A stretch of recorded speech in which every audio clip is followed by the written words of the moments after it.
Hi, my name is Marina Robertson. I'm the Executive Director of the Pettit Preserve. I'm standing here with Lori Jewell. She is our Education Coordinator, and we are standing in front of the lake here at the Pettit Preserve. It's about 9 acres of our 70-acre property, and we're located in South Bartow off of 61 south of the airport.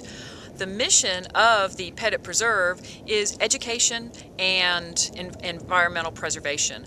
We focus on preserving our pristine waters that we have here and then bringing in groups to learn how they too can be a part of conservation wherever they are at. We serve about 800 to 1,200 individuals that come out here and experience programs here at the Preserve. We have dozens of programs that we do, but Lori is going to tell us just about a couple of them because we want you to get just a little tiny piece of that. Okay. One thing that I like to do, especially with younger groups that come out to the preserve, is I like to do what we call an animal rescue. It's not a true animal rescue, but what we do is, because it's very unlikely that a large group of small children is going to see something in the woods because we make so much noise and we're having so much fun, we lay out animals that are representative of animals that either do live at the preserve or can live at the preserve in Bartow County in this habitat. So what I will do is I will lay them out. The children will walk the trail. They'll go along with bags, and they each get one animal that they rescue and put into their bags.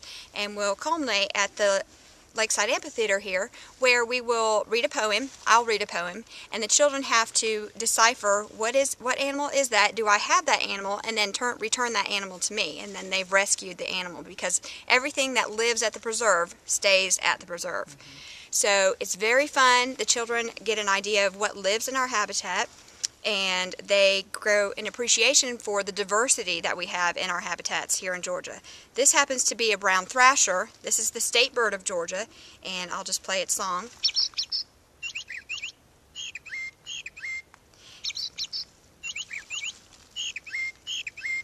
This is one of the birds that I will put on the trail for the children to take up, and we definitely cover things specific to Georgia that may be meaningful to them, so that when they go home and their parents say, what did you do, what did you learn, they can tell them something specific that they learned about Georgia.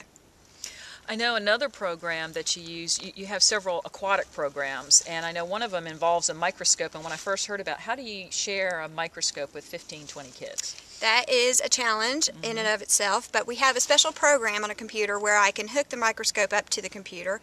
We'll pull a water sample from the lake. We definitely talk about water cycles, lots of grades to cover water cycles, so we talk about the water cycle, and we talk about the importance of taking care of our water, of conserving water, especially in the drought that we've had in the past. Not that we have that right now, but still, it's going to come again, and it's important to know how to conserve your water, because I tell the children the same amount of water that's here now on the earth is the amount of water that was on the earth when the dinosaurs lived here. Wow. So we don't get any more water. It just cycles through. We have to take care of our water. So I'll use the microscope to pull a sample of water, and I'll show microorganisms, good or bad, that live in our water, so that they know we have to really take care of what we have. And that's good to know, because when they go back home, then they can be the ones that can say, hey, Mom, Dad, you know, we've put something outside, or oil has dripped out of our car, and that's going into the environment, and that is not helpful. It will hurt the little animals. And that's a message that we just can't get out there enough. We really encourage people to come out on our open hike days. We usually have one in April and then again in October. We also are planning on having a family day in June, and those are all times when you can come out for a set period of time for half the day and hike and learn all the things that we do. Please visit our website to get more details about that. That's pettitpreserve.org. And if you would like to schedule a group to come out, you can just give us a call, and that number is 678-848-4179.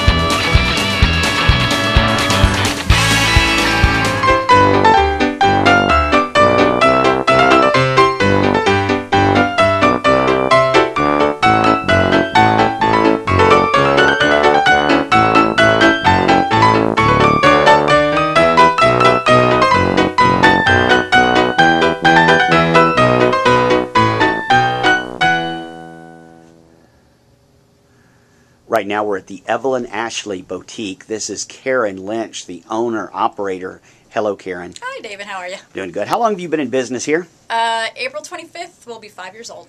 How's it going? Going pretty well. The recession hadn't hurt us too bad. A lot of people are actually getting a lot of new recruits. So a lot of people who hadn't even realized to shop this way, hadn't thought about it before, and now they're doing it, and they're really liking this way of life, so to speak, way of shopping. So that's been What is helpful. this way of shopping? The consignment route, you bring things in that you're done with when it comes to your baby and children. At least that's what we, you can do consignment about everything, but we deal with baby and children and maternity. And so they bring in items that their child has perhaps outgrown, and they come in and get things that their child can fit into. So it's kind of a nice little recycling of things. Tell everybody where you're located. We're at 1003 North Tennessee Street in Cartersville. We're kind of across the street from the Fuddruckers and the Los Arcos Mexican restaurant. This is an older home. This is a cute little home. I bet somebody lived at this house, I guess, at one time. Oh, yes. It was built in 1945, and it was the home of Rudy York, who was a baseball legend.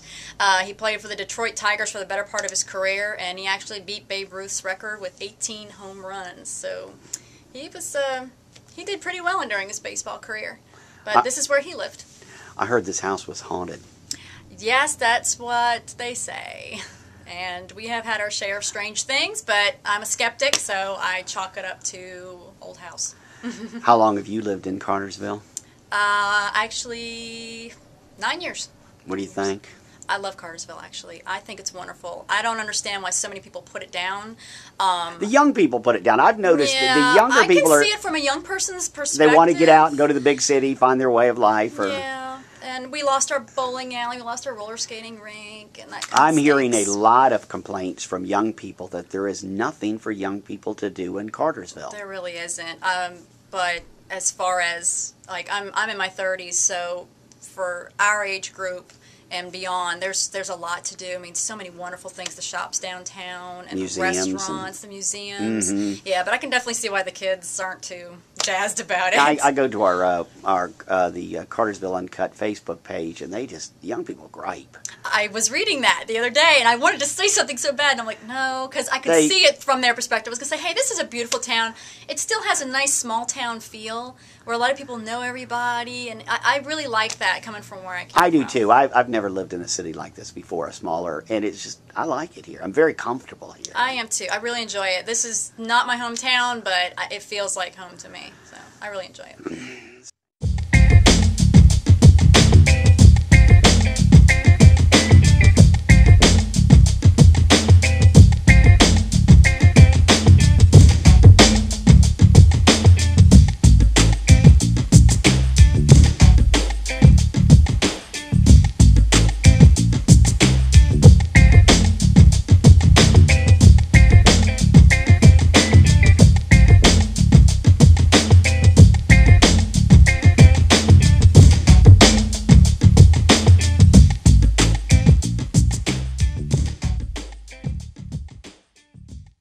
Hold on, do it again. What's your name? Virgil Wages.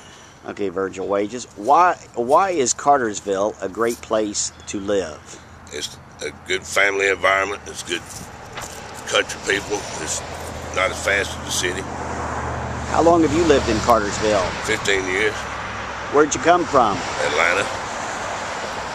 So, what do you think we need in Cartersville? Olive Garden. And a couple more restaurants. Like what kind of restaurants? Like a Steak and Shake. Steak and Shake would be nice. Yeah. What do you consider the biggest problem in Cartersville? Shoot, I don't know, man. There's not enough public transit. They need a bus line up here for the older people. Need a I bus. think that's a big problem here. Yeah, we need a bus Our line. transit they don't do the job. What do you think should be banned in Cartersville? Baggy pants, throwing cigarette butts out the windows. That bugs you? Yeah, it does. It's nasty. I bet you see a lot of that. What kind of work do you do? Drive a cab. How long? You've been doing that 15 years. No, I've been doing it 4.5 years. Okay. I've been here 15 years. Okay. Have you ever, I've heard that Bigfoot has been spotted around Cartersville. Have you ever seen Bigfoot? No, I haven't seen Bigfoot. I've seen a couple of bears.